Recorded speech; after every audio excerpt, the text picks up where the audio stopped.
COPD, chronic obstructive pulmonary disease.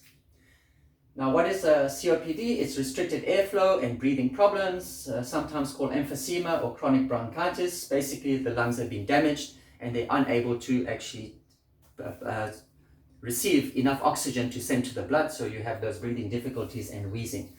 Now, there's a belief that there's no cure for it.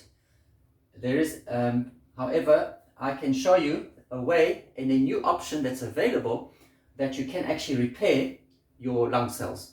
So if you find somebody who's been on oxygen and is like in trouble because the lungs are not being repaired and things are just degenerating, rest assured, something can be done about it.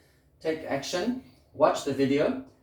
I'm just giving you a summary of this video. I have a longer video, which is a 12 minute video, which explains in detail how to repair and restore the damaged lungs. There's a way of doing it, and I explain how to do this. So go and click onto the link for the video and go and watch the 10-minute video where I explain fully how to repair and restore damaged lungs, because it can be repaired. So I'm opening it to you as an option to look at, because if there is a chance that you can repair and not to get worse and worse and worse, there's a chance for you to look at. So click on the link for the video to watch the complete detailed video and solutions for that, so that you can also be free of COPD and start being able to breathe freely.